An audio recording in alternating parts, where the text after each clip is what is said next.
베레시트의 마음 창세기 50번째 시간입니다. 은혜의 족보 톨레도트라는 제목으로 같이 말씀을 나누려고 합니다. 참 오래들 살았습니다. 900년을 막 이렇게 넘기니까요. 정말 그렇게 900년을 산 건지 잘 모르겠습니다. 오늘 하여튼 1절 말씀에 보면 이 아담의 계보를 적은 책이다. 그래서 아담의 계보라는 그 단어가 나오는데, 이 계보라고 번역된 히브리어 명사 톨레도트는 우리가 지난 2, 3주 동안 여러 번 확인을 했었던 그 내용이고요. 또 특히 지난주 설교에서 아주 자세하게 살펴봤던 누가 누구를 낳았다 그럴 때 쓰였던 히브리어 동사 그 얄라드의 명사형 단어 톨레다의 복수형 단어입니다. 얄라드의 그러니까 낳았다, 낳다, 출산하다, 잉태하다 라는 단어의 명사형이 톨레다, 낳은 자가 되겠죠. 낳음, 잉태, 출산이 되겠죠. 근데 그거의 복수형 톨레도트. 그래서 낳은 자들, 출산들, 잉태된 것들이라는 그런 의미가 되겠죠. 그래서 계보, the generations라고도 쓰고, 또 바로 다음 장 그 6장 9절에 보면 이것이 노아의 족본이라 그럴 때의 족보도 쓰입니다. 그래서 영어 성경에 보면 This is the history of the generations of the sons of Noah 이렇게 길게 써놨는데 히브리어 원문 그 성경을 보면 그냥 웨엘레 톨레도트 그냥 이렇게 돼 있어요. 이것이 족보다 이렇게 돼 있어요. 그냥. 족보의 역사에 막 이렇게 길게 번역을 했지만, 또 민수기 1장에 보면 그 시내 광야에서 이스라엘 백성들이 1차 그 인구조사 실시하는 그 장면이 나오는데, 거기에서 보면은 누가 그 누구누구의 가문이다 이럴 때, 가문 더 패밀리즈, 그 어떤 그 집안에 속했느냐, 누구 집안에 속했느냐라고 할 때 그 집안 사람들이라는 의미로도 이 톨레도트가 쓰입니다. 히브리서 민수기 1장에만 이 톨레도트가 12번이 나오는데 전부 다 누구네 가문에 속했다라는 의미에서 톨레도트가 쓰이고 있어요. 한 구절만 예를 들면 민수기 1장 20절인데요. 21절까지 제가 보겠습니다. 이스라엘의 장자 루벤의 아들들에게서 난 자를 그들의 종족과 조상의 가문에 따라 이랬을 때 이게 가문이 톨레도트예요. 20세 이상으로 싸움에 나갈 만한 각 남자를 그 명수대로 다 계수하니 루벤 지파에서 계수된 자는 46,500명이었다 이때요. 이 뒤에도 22절, 24절, 26절, 28절, 30절, 32절에도 톨레도트가 계속 나와요. 민수기에. 전부 이스라엘의 12지파죠. 야곱의 12아들이죠. 12형제. 그 사람들을 필두로 한, 그 사람들을 조상으로 한 그 다이렉트 디센던츠들, 그 직계 후손들, 누가 누구의 혈통에 속해 있는지를 설명하는 그런 이야기들이에요. 이게 전부 오늘 본문의 계보와 같은 단어 톨레도트예요. 그러니까 톨레도트는 표면상으로만 보면 동일한 혈통적 직계 가족을 의미하는 단어죠. 그러니까 same father, 그 direct family 라인만을 이야기하는 거예요. 표면상으로만 보면. 근데 톨레도트가 쓰인 그 말씀의 흐름을 우리가 가만히 보면, 주의해서 읽어보면 그냥 단순한 혈통적 족보 이야기가 아니라 하나님이 주시는 생명과 그들의 혈통적 그 족보, 혈통적 그 생명이 어떤 관계에 있는지를 설명할 때 이 톨레도트가 사용되고 있다는 것을 알 수가 있어요. 무슨 말씀이냐 하면 이 세상에 태어나는 모든 아가들이 엄마 아빠의 생물학적인 그 결합에 의하여 탄생하는 거에는 예외가 없죠. 그게 무슨 요새처럼 과학이 발달해서 이렇게 인공 수정을 한다 하더라도 어쨌든 생물학적 결합이에요.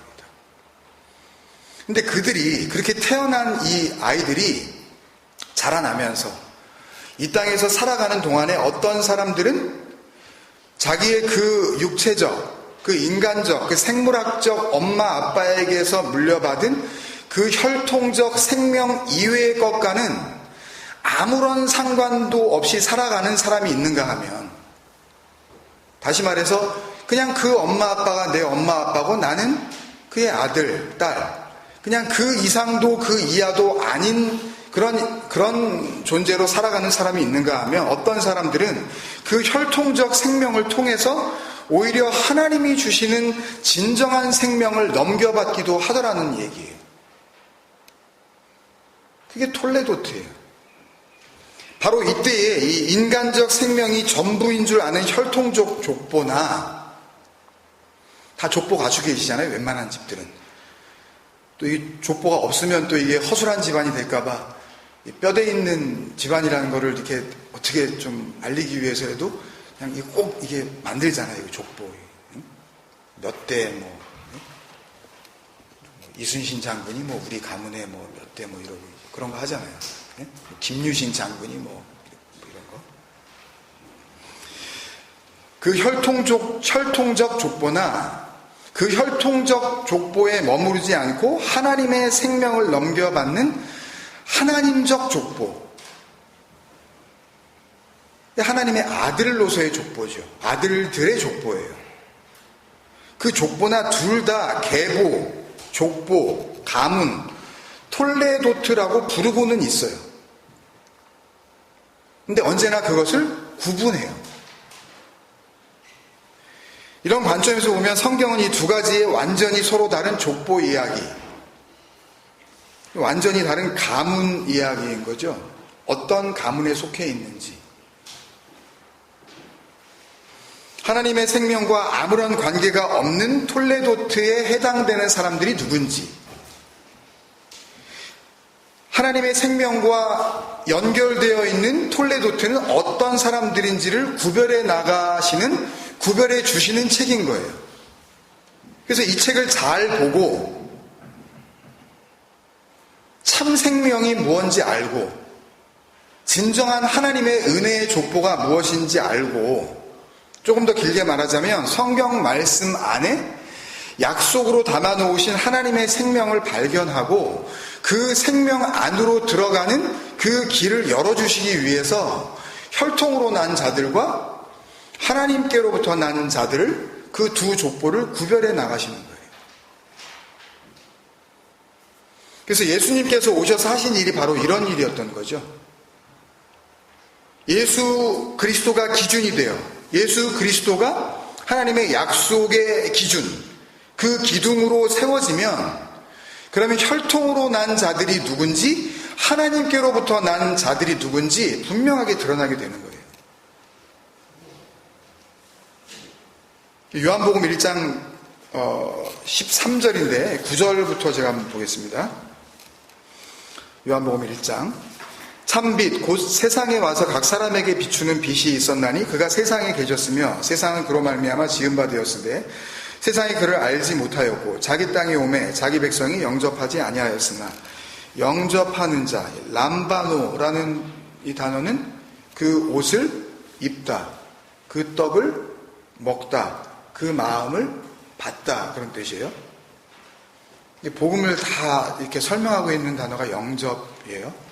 그냥 예수 믿으실래요? 그러면은 아멘 하시면 영접입니다. 그러면 그냥 예, 그러면 영접하셨습니다. 그건 장난하는 거예요, 그건요. 이 진리를 다 일단 설명을 해줘야 돼요. 그리고 그 진리를 들은 사람이 이 하나님의 생명이라는 것에 대해서 어떻게 반응하는지가, 그게 영접의 문제라고요, 그게요. 그냥 영접할래요? 네.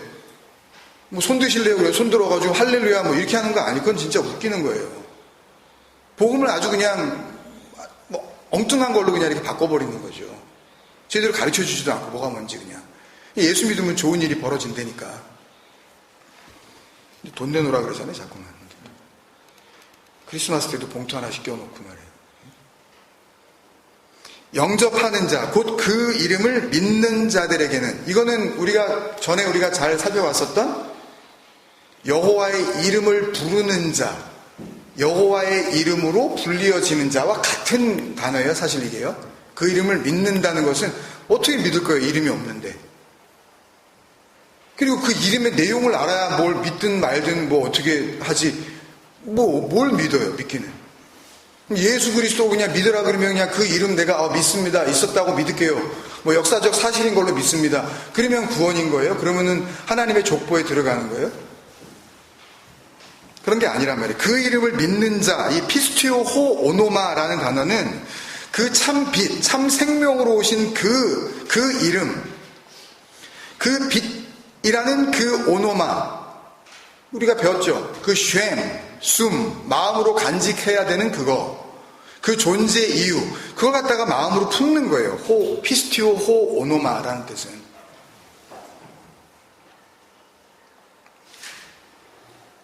그 이름을 믿는 자들에게는 하나님의 자녀가 되는 권세를 주셨으니 이는 혈통으로나 육정으로나 사람의 뜻으로 나지 아니하고, 이걸로 나면 뭐가 돼요?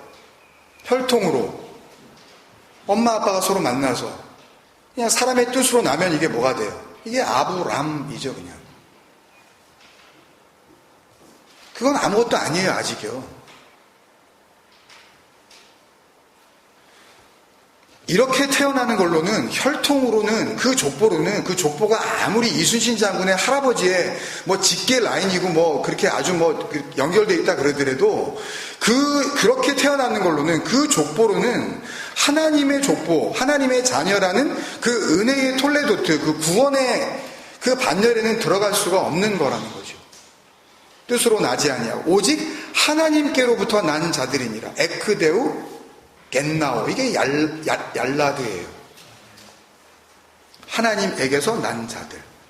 참 빛이 오면, 예수 그리스도가 이 땅에 세워지면 그 빛이, 그 예수 그리스도가 뭘 의미하는지 알아보는 자가 있는가 하면 그걸 못 알아보는 자가 있어요. 그 언약의 기둥을 가지고 십자가로 만들어 놓고 그걸 갖다가 뭐 여기다 세워놓고 뭐 여기다 달고 그러면 하나님 믿는 거라고 이렇게 막 착각하게 만드는 그런 무리가 있는가 하면 거기에 담겨져 있는 그 생명을 넘겨받는 자들이 있더란 말이에요. 영접이 되는 자가 있는가 하면 영접이 안 되는 자가 있다고요. 하나님의 은혜 안에 다시 태어나는 사람이 있는 거예요. 아브라함들이죠. 루하마가 아니라 루하마들이 있는 거예요. 그냥 자연스럽게 그렇게 구분이 되는 거예요. 하나님의 은혜의 족보가 그 혈통적 족보와 뚜렷하게 구분이 되는 겁니다. 예수 그리스도와 같은 내용의 삶을 살다 가는 걸로 보시는 구원의 계보에, 예수 그리스도의 그 계보에 들어가는 자들이 생기는 거예요. 이게 어떻게 가능하죠? 그게 제일 중요하잖아요. 이게 어떻게 가능해요?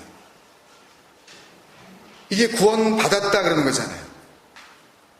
그러니까 우리가 만약에 하나님을 믿고 예수 그리스도로 말미암아 구원을 받았다라는 이야기는 이 족보 위에 올라서 있는 거 아니에요? 그죠?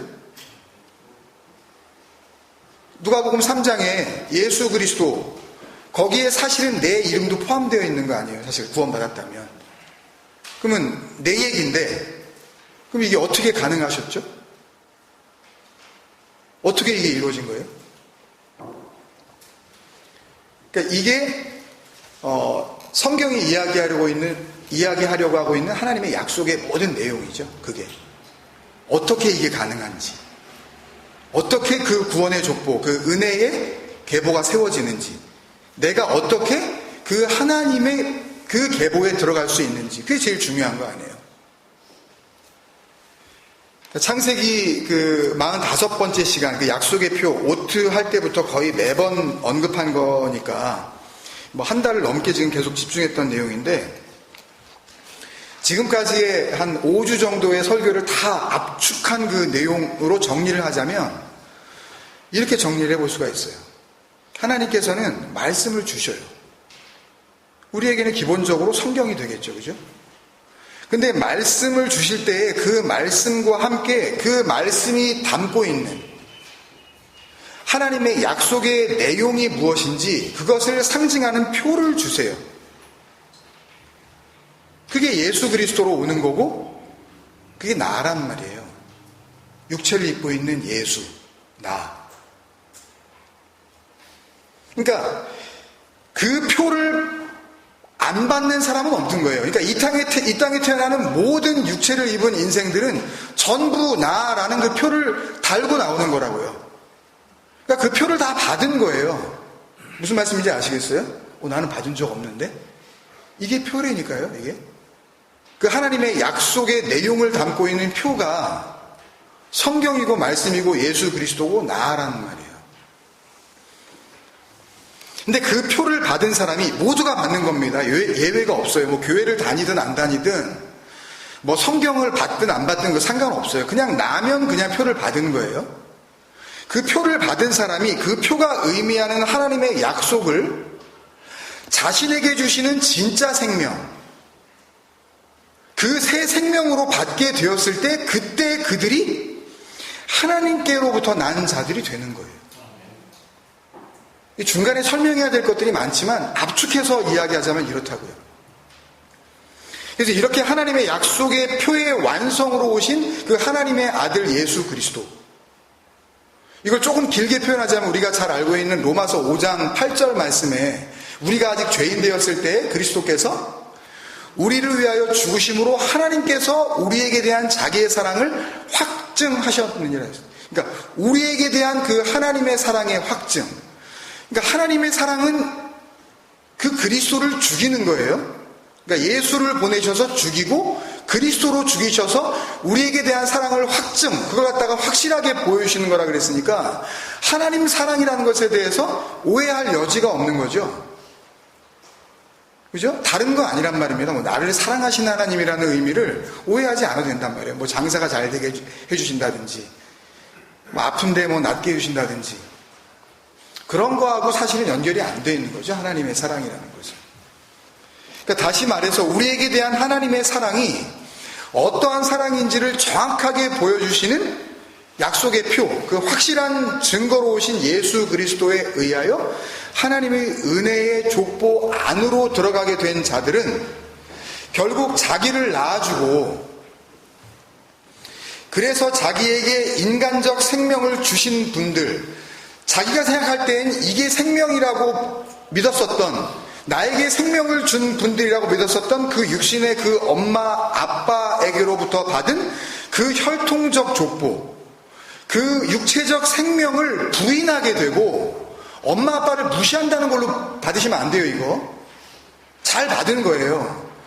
그 생명을 부인하게 되고 이 생명이 아니네, 이게 생명이 아니었네, 예수 그리스도로 말미암아 그것을 깨닫게 되고 하나님께서 넘겨주시는 하나님의 생명을 자신의 진정한 생명으로 넘겨받는 재탄생의 경험을 하게 된다는 말씀이에요. 족보 안으로 들어간 자들에게 그게 하나님의 족보. 이때 물론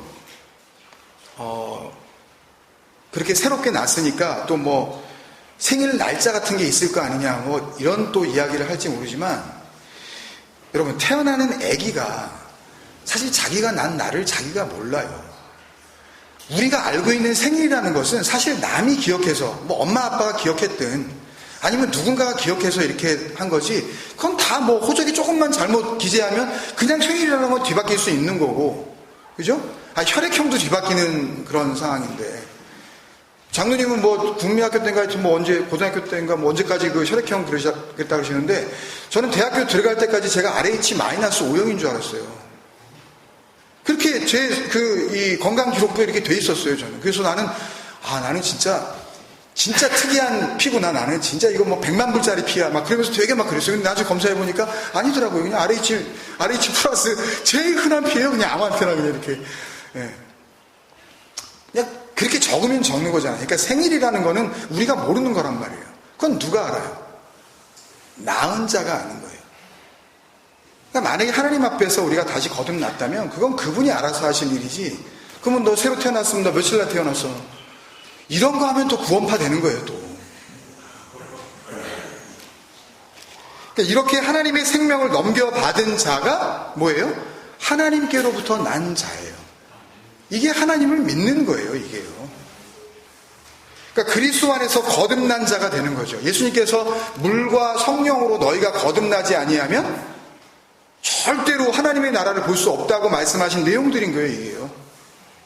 어려울 게 하나도 없어요, 이게요. 아주 단순한 건데 못 알아먹으니까 그게 어렵게 느껴지는 거죠. 아버지가 있어야 아들이 나올 수 있다라는 의미에서 하나님은 나의 아버지가 되시는 거고 아버지께로부터 난 자가 되었으니까, 그죠? 하나님은 나의 아버지가 되시는 거고 나는 그 아버지의 뭘 따라? 그 모양을 따라 형상대로 그거를 그 아버지의 하나님의 형상이라 그러는 거예요. 무슨 어떤 다른 게 있는 것이 아니라 예수 그리스도 안에서 그렇게 구원받은 자들의 그 모습, 그 빗데무투 엘로힘이라는 것은 그 하나님의 그 형상이라고 번역할 수밖에 없지만 그 형상 안에 담겨져 있는 복음이 있는 거죠. 그 하나님의 형상대로 지으심을 받은 자가 되는 거예요. 하나님의 아들들. 은혜의 톨레도트예요. 구원받은 나의 족보죠.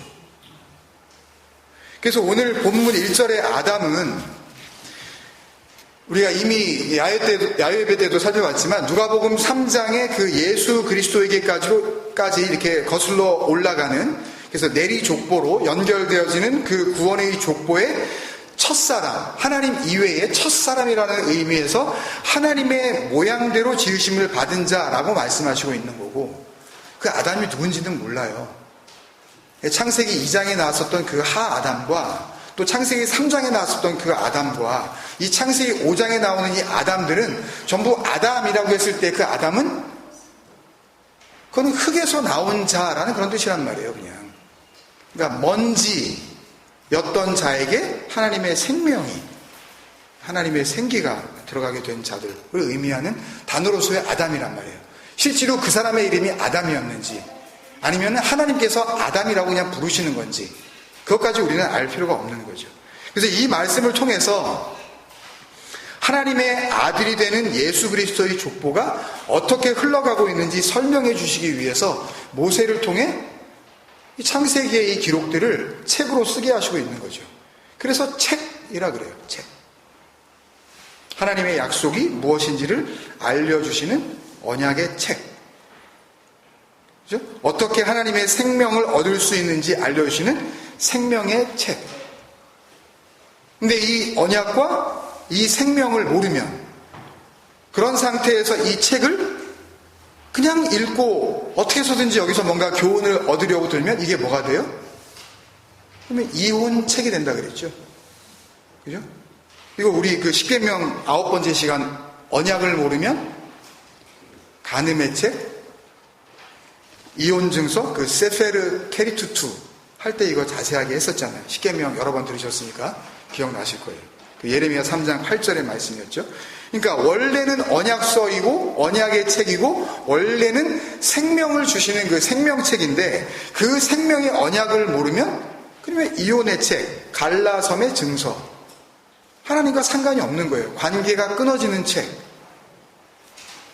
그래서 오늘 1절 말씀이 이것은 아담의 계보를 적은 책이니라. 제세페르 톨레도트 아담, 이렇게 딱 4자만 되어 있거든요. 이 짧은 구절이지만 이 말씀은 나머지 창세기 이제 5장이니까 나머지 45장의 모든 말씀들, 그리고 구약의 나머지 38권의 말씀들, 그리고 신약의 27권의 모든 말씀들의 그 의미와 목표를 분명하게 담아내고 있는 진리를 선포해주고 있는 말씀이에요. 그러니까 한 대목 한 대목 우리에게는 정말 생명과도 같은 그런 중요한 그런 대목들이 많이 있습니다. 말씀 안에. 그러니까 그렇게 보면 오늘 본문 5장 3절을 비롯해서 그 뒤에 동일한 형태로 나오는 누가 누구를 낳았다, 누가 몇 살에 누구를 낳았다 이렇게 계속 나오죠. 6절, 9절, 12절, 15절, 18절, 21절, 25절, 28절, 32절 같이 누가 몇 살에 누구를 낳았다는 그 말씀들은 딱 그 나이에 바로 그 사람이 깐난쟁이 아이로서 그 다음에 나오는 그 이름 붙여지는 그 아기를 아빠로서 낳았다라는 그 의미라기보다는 그들이 그 나이에 이르렀을 때에 그의 자손 중에, 그게 아들이어도 좋고 손자라도 좋고 증손자라도 좋아요. 그건 알 수가 없는 거예요. 얄라드라는 단어는 반드시 아빠 아들의 관계가 아니라고 말씀을 드렸습니다. 그러니까 어쨌든 간에 그 나이에 이르렀을 때에 그의 자손 중에 누군가가 하나님의 그 구원의 족보에 들어가게 되는 은혜를 받았다는 걸로 이해하는 게 훨씬 더 맞아요. 그러니까 뭐 예를 들면 18절에 야렛이 162세에 에녹을 낳았다고 그러죠. 또 25절에 보면 무두셀라는 187세에 라멕을 낳았다고 그래요. 또 심지어 32절에 보면 노아는 몇 살에 셈과 야벳과 함과 야벳을 낳았다 그래요? 셈과 함과 야벳을 500세에 낳았다 그래요. 그러면 그 전까지는 아기를 못 낳고 있다가 그 나이 돼서야 아기를 낳았다는 말로만 이게 우리가 이해를 해야 되겠습니까? 그죠? 더 혈기 왕성할 때는 아기를 못 낳다가 왜 500살이나 돼야 아기를 갖다가 셋을 낳아요? 그러니까 이 의미는 단순히 아기를 그 나이에 낳았다라는 의미가 아니라 그 나이에 이르렀을 때 정말 하나님께서 보시는 생명 탄생의 그 구원의 족보가 이루어지기 시작하였다. 나는 복음으로 읽는 것이 훨씬 더 맞다는 말씀입니다.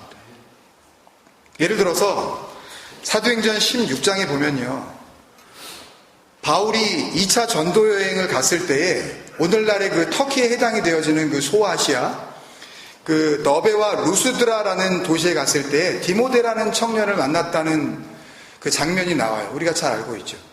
근데 거기에 보면 디모데의 엄마 아빠를 소개하는 대목이 있는데 사도행전 16장 1절이에요. 바울이 더베와 루스드라에도 이름에 거기 디모데라는 제자가 있으니 그 어머니는 믿는 유대 여자요 아버지는 헬라인이라. 그러니까 이름은 소개가 안 되지만 디모데를 낳은 엄마 아빠가 따로 있단 말입니다. 그죠? 근데 이때로부터 대략 한 15년쯤 뒤에 이 바울이 디모데에게 편지를 써요. 디모데 전서, 디모데 후서인데 그 디모데 전서에 보면 그 디모데를 자기가 낳았다고 그래요. 그리고 내 아들이라는 말을 해요. 디모데 전서 1장 1절에서 2절 그리고 18절인데요. 먼저 1절에서 2절. 우리 구주 하나님과 우리의 소망이신 그리스도 예수의 명령을 따라 그리스도 예수의 사도된 바울은 믿음 안에서 참 아들된 디모데에게 편지하노니, 이 믿음 안에서 참 아들된 디모데라고 했을 때 그 헬라어 원어 티모데오 그네시오 테크노 엔피스테이라는 이 단어는 믿음 안에서 낳은 진리의 내 아들 디모데 이런 뜻이에요. 다시 한번요. 믿음 안에서 낳은 진리의 내 아들 디모데.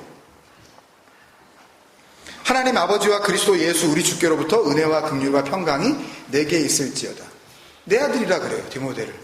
엄마 아빠가 따로 있는데. 그죠? 18절은 더 노골적이에요. 아들 디모데야, 이 테크논 티모데의 호칭, 이 혹격인데요. 내 아들 디모데야 그런 뜻이에요. 그냥. 내 아들아 그렇게 부르고 있어요. 내가 내게 이 교훈으로서 명하노니 전에 너를 지도한 예언을 따라 그것으로 선한 싸움을 싸우며. 아예 내 아들아라고 불러버려요. 한 군데만 더 볼게요. 빌레몬서 한 장밖에 없으니까 10절을 보려고 그러는데 문맥을 좀 알기 위해서 8절부터 제가 읽겠습니다. 10절까지. 이러므로 내가 그리스도 안에서 아주 담대하게 내게 마땅한 일로 명할 수도 있으나 도리어 사랑으로서 간구하노라. 나이가 많은 나 바울은 지금 옥중서신 가운데 하나죠. 그죠?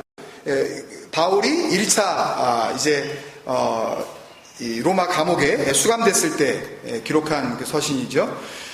나이가 많은 나 바울은 지금 또 예수 그리스도를 위하여 갇힌 자 되어 갇힌 중에서 낳은 아들 오네시모를 자기가 낳았대요. 자기가 수감되어 있는데 나이가 많은데 아기를 낳았다는 이야기일까요? 어디 자기 부인이 그 옥중까지 와가지고 어떻게 수태가 됐다는 말을 하는 게 아닐 거 아니에요. 그죠? 바울이 옥중에서 아기를 낳은 이야기가 아니죠. 어떤 경로에 의해서 그렇게 됐는지 모르지만 이 오네시모가 로마 감옥에 갇혀 있었던 바울을 만나게 된 거예요. 그리고 그 바울에 의하여 분명한 건 진리의 복음을 듣고 은혜를 깨달아 내 생명이 생명이 아니라 하나님께서 주셔야 하는 그 생명이 참 생명이라는 것을 알고 그 하나님께로부터 난 자가 되는, 하나님께로부터 생명을 받게 되는 하나님의 아들이 되었다는 의미에서 갇힌 중에 낳은 내 아들이라고 그러는 거죠. 오네시모를. 그게 진짜 아들이에요. 진짜 내 아들이에요. 그게. 우리말 성경은 그 헬라어 그 원문에 나와 있는 나의 아들이라는 의미의 그 1인칭 소유격 형용사 그 에모스, 에무라는 단어를 번역해 주지 않았어요. 근데 영어 성경 가지고 있는 분들 보세요. 분명히 영어 성경에는 my son 오네시무스라고 나의 아들 오네시모 빼먹지 않았어요. 에모스, 나의 것. 여러분 우리가 알다시피 오네시모는 바울의 친자가 아니에요. 오네시모의 아빠가 바울이 아니라고요, 여러분. 근데 바울은 오네시모를 자기가 낳았다고 그러고 내 아들이라고 그런단 말이에요. 무슨 뜻이겠어요, 여러분? 바울이 오네시모에게, 바울이 디모데에게 말씀 안에 담겨있는 하나님의 그 약속의 표, 진리를 잘 가르쳐주고, 아까 디모데전서 1장 18절 보니까 내가 전에 지도한 거 그러잖아요. 프로아고라는 그 단어는 굉장히 이렇게 하나하나 조목조목 잘 설명해 주다라는 그런 뜻이에요. 진리를 설명해 주는 거예요. 그리고 그리스도 예수를 통해서 보여주시는 그 그리스도께서 죽으심으로 말미암아 우리에게 대한 하나님의 그 사랑, 그 하나님의 사랑을 잘 설명해 주고 나니까 그 오네시모가 남의 자식이었는데, 그 디모데가 엄마 아빠 뽀젓이 있는데 그게 그 복음을 듣고 은혜를 깨달아 하나님의 생명 안으로 들어와 그 진리의 아들이 먼저 되어 있는 그 바울의 자식이 되었다는 거예요.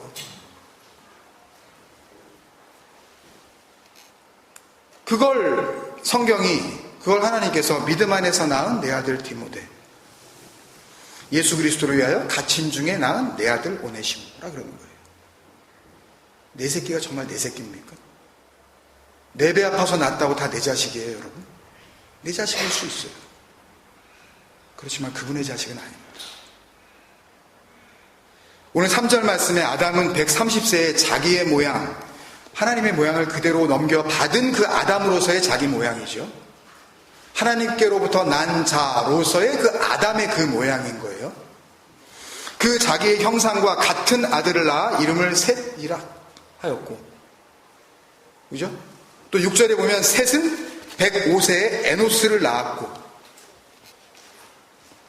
라는 말씀이 반드시 셋은 아담의 혈통적 아들이었고 에노스의 육체적 아버지는 셋이었다 라는 그 인간적 족보만을 알려주시려고 그러는 게 아니라는 걸 아시겠죠? 그러니까 이걸 가지고 연대를 뭐 이렇게 계산을 한다든지, 이걸 가지고 이 나이에 어떻게 아기를 낳았지 이런 거를 우리가 생각할 필요가 없는 거예요. 이건 전부 복음과 그 하나님 안에서 진리로 말미암아 얻게 되어질 그 하늘의 생명을 이야기하고 있는 거기 때문에, 그렇게 땅의 생명으로 읽어버리면 여기에서 주시는 하나님의 은혜는 우리가 읽을 길이 없는 거예요. 역사책으로 읽으시려면 읽으시라는 말씀입니다. 믿음으로 난 자들은 그렇게 안 보여요, 이게. 뭐 때문에 그거 하겠어요? 어차피 모세 이전에 살던 사람들이 900살을 살면 뭐하고 9000살을 살면 뭐예요? 어차피 지금 이 말씀을 받고 있는 그 모세는 얼마 못 사는데요? 몇 살에 죽어요? 120살에 죽었다 그러잖아요. 나하고 상관없는 일이에요. 900살이 아니라 더한 날을 살았다 한들 그게 무슨 상관이 있겠냐고요. 거기에 하나님은 뭔가를 말씀하시려고 하는 겁니다. 그럼 우리는 들을 수 있어야 해요. 그러니까 혈통으로나 엄마 아빠가 서로 좋아서 만나서 자기들의 그 육체적 정욕으로, 그 육정으로나 그 사람의 뜻에 의하여 태어나게 되는 아기가 나의 그 혈통적 족보 위에 있는 내 아기일 수는 있어요. 그러나 내가 믿음 안에 있지 않으면, 다시 말해서 내가 하나님의 형상대로 먼저 지음을 받는 그 하늘의 참 생명을 얻지 못하면 이 땅에서 내가 내 배 아파서 낳은 내 자식과 나의 관계는 하나님의 족보 안에서는 캐리투투, 끊어지는 겁니다. 이혼이에요. 아무 상관도 없어요. 그래서 예수님께서 누가 내 어머니이며 누가 내 동생들이냐 그러시면서 마태복음 12장 동일한 말씀이 마가복음 3장에 또 있죠. 예수님의 엄마, 예수님의 형제들이 예수님 찾으러 왔는데요. 예수님이 하고 다니는 이 일들이, 하고 다니는 말들이 너무 이게 거의 반 미친 사람처럼 그렇게 하고 다니니까 이게 가족들이 막 이렇게 들고 일어나가지고 야 엄마 불러와라. 저기 예수 저거 이상하다 쟤. 그래가지고 지금 데리러 온 거 아니에요. 헛소리 하지 말고 집으로 들어오라고. 그랬더니 예수님이 하신 말씀이잖아요. 누가 내 엄마고 누가 내 형제냐. 그러면서 말씀을 듣고 있는 사람들이 이렇게 둘러보시면서 그런 말씀하시죠. 누구든지 하늘에 계신 내 아버지의 뜻대로 하는 자가 내 형제요, 내 자매요, 내 모친이다, 내 어머니다. 무슨 말이에요 이게? 여기서 또 오해하게 되죠. 그래서 또 하나님의 뜻대로 또 하라고 여기 나와 있잖아. 그래서 구원받은 사람들은 하나님의 뜻대로 우리가 살아야 되는 거야. 이러면서 또 하늘에 계신 내 아버지의 뜻대로 하는 자, 이건 어떤 행동이나 생활 태도를 의미하는 것이 아니라 말하는 게 아니었죠. 그런 게 아니었죠. 에베소서 나눔 때 이거 자세히 봤으니까 아버지의 뜻대로 한다라고 번역된 뜻대로 한다라고 하는 그 한다라는 그 헬라어 동사는 포이에오라 그랬잖아요. 포이에오는 뭐예요? 우리가 힘써서 뭘 해드린다는 의미가 아니라 하나님의 은혜로 말미암아, 하나님의 그 구원의 능력으로 말미암아 뭔가가 되어진다라는 의미의 단어라 그랬잖아요. 그래서 에베소서 2장 10절에 포이에오가 나오잖아요. 그죠? 8절부터 이해하시기 쉽게 한번 읽어볼게요. 더 클리어해지죠. 하나님의 뜻대로 한다는 게 뭔지 다시 한번 확인하시라고요. 에베소 2장 8절, 너희는 그 은혜에 의하여 믿음으로 말미암아 구원을 받았으니 이것은 너희에게서 난 것이 아니요 우리에게서 나올 아무런 리소스가 없다 그러시는 거예요. 그러니까 이걸 듣고 또 에이 그래 아무것도 하지 말래네 또 그런 식으로 붙잡지는 마십시오. 그러니까 또 그런 의미만은 아니에요. 그냥 아무것도 하지 말고 그러면 내 맘대로 해도 되겠네 라는 쪽으로 가시라고 지금 이걸 말씀드리는 게 아니라는 말입니다. 진리가 뭔지, 복음이 뭔지, 참 생명이 뭔지, 예수 그리스도가 의미하는 것이 뭔지, 하나님께로부터 난다는 게 뭔지 그걸 제발 좀 알아들으시란 말입니다. 자꾸 이 진정한 자유를 가지고 자기의 유익으로 삼지 말고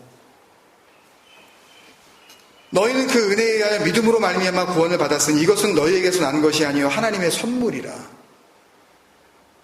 선물을 받았으면 그 선물의 내용이 뭔지 알아야 될 거 아닙니까 여러분? 그럼 받은 사람이 그 선물의 내용을 모른다면 선물 받은 거 아니죠.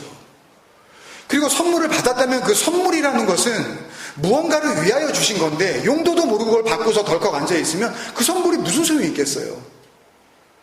아니 L자 이 러너 라이센스도 없는 사람에게 아무리 고급 수용차를 사준다 한들 그 선물이 선물이겠습니까? 속상한 거지. 예? 차라리 맛있는 그냥 밥 한 그릇 사주는 게 낫지 라이센스도 없는 사람한테 고급차를 사주면 뭐 하겠냐고요. 그게 무슨 선물이에요. 약 올리는 거지 사람.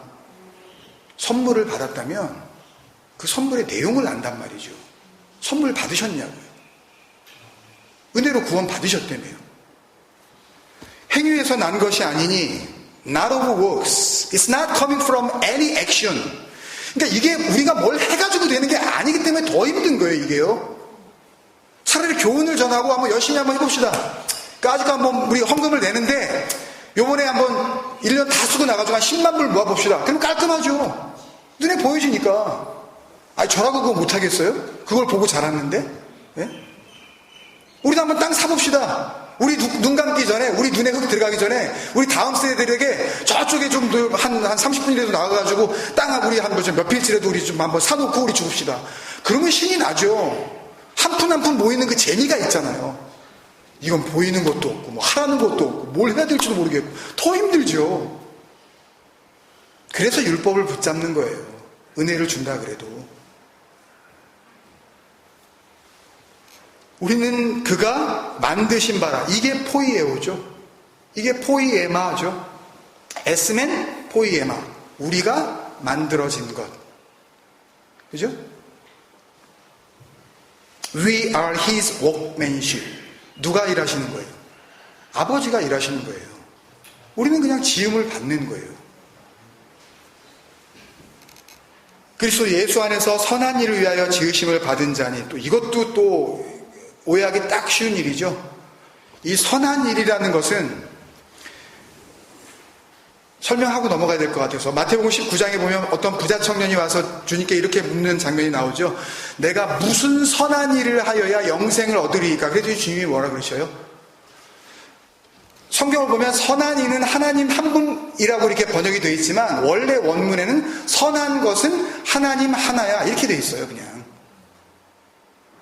그러니까 선한 일을 위하여라는 것은 하나님이 뭔가 하실 그 일을 위하여지 착한 일 하라 그러는 거 아니에요. 아니, 착한 일 해야죠. 착하게 살자고요. 근데 그것과 성경이 이야기하는 그 선함과는 차원이 다르다니까요. 아니, 라면 박스를 진짜 뭐 100만 박스를 갖다 우리가 1년 평생 이렇게 도네이션하고 죽었다고 칩시다. 그럼 참 선하죠. 그러나 그 선함과 성경이 이야기하는 우리를 지으시는 그 아버지의 선함은 비교할 수가 없는 그런 선함이라니까요. 아예 차원이 달라요. 그걸로 이걸 설명할 수도 없고 이걸로 그걸 설명할 수도 없는 선함이에요. 그러니 이해를 못하죠. 은혜가 없으면. 그러니까 말씀 한 단어 한 단어가요. 은혜를 모르면 지뢰밭입니다. 그냥. 여기 써있네요. 선한 일 하라고. 근데 너는 왜 이렇게 나쁜 짓을 해? 왜 넌 너밖에 몰라? 뭐 이런 식으로 우리가 적용을 하게 되는 거죠. 그러니까 은혜를 모르면 성경을 가지고 자꾸만 이렇게 사용하려고 들면 안 돼요. 성경에 의해서 우리가 다루어짐을 당하는 거죠. 성경이 우리의 다루어짐을 당할 도구가 아니란 말씀입니다. 그걸 두고 자꾸만 적용하시려고 그러면 안 돼요. 그 말씀에 의하여 내가 죽어야 되는 거란 말입니다. 나의 생명 없음이 드러나야 되는 거란 말이에요. 그리고 참 생명이 무엇인지 설명이 되어지고 있는 말씀으로 그렇게 우리는 받아들여야 된다는 이야기죠. 이 일은 하나님이 전에 예비하사 우리로 그 가운데서 행하게 하려 하심이니라. 여러분, 그러니까요, 보세요. 은혜를 아셔야 돼요. 은혜가 먼저예요. 이런 설교는 은혜를 설명하는 것 뿐이에요. 은혜는 은혜를 주시는 그분과 여러분 안에서 이루어지는 일들이기 때문에 제가 상관할 수 있는 일이 아니란 말씀입니다. 저는 은혜의 길이 무엇인지, 은혜가 무엇인지, 그 선물이 무엇인지 그걸 잘 설명해 드리는 것, 그것 이상밖에는 제가 할 수 있는 일이 없는 거죠. 예수 그리스도가 담고 있는 그 하나님의 은혜 안에서 죽고 다시 살리심을 받지 못하면 예수님이 태어난 같은 배에서 그 배에서 나온 예수님의 핏줄이라 할지라도 하나님의 그 은혜의 톨레도트 안으로는 들어갈 수가 없는 거예요. 누구한테서 나는가가 중요한 게 아닙니다. 어저께 밤에 보니까 우리 주생의 온라인 식구 가운데 한 분이 글을 올려주셨는데 2014년도 한 해를 돌아보시면서 글을 올리셨는데 거기에 보면 내가 살아야 되겠더라고요. 내가 살아야 내 아이들이 살고 내가 살아야 내 주위에 있는 사람을 살릴 수 있는 거 아니겠냐는 말씀을 이렇게 적어주신 내용이 있었어요. 여러분, 그렇습니다. 여러분, 내가 하나님의 형상대로 먼저 지음을 받지 못하면 적어도 나는 내 아이의 진정한 생명과는 아무런 상관도 없는 자가 되는 겁니다. 하나님의 그 은혜의 족보 위에 내가 내 배 아파서 난 내 아이에게 진정으로 그 진리의 족보 위에 있는 아비가 되기 위하여서는 그 진리 안에서 내가 먼저 살아나야 될 줄로 믿습니다. 여러분, 어느새 한 해가 지고 또 한 해가 옵니다. 다가오는 새해가 그 참된 생명 안에서 진정한 새해가 될 수 있도록 그 새 생명 주시는 하나님의 진리 가운데 거하시기를 주님의 이름으로 축원드립니다.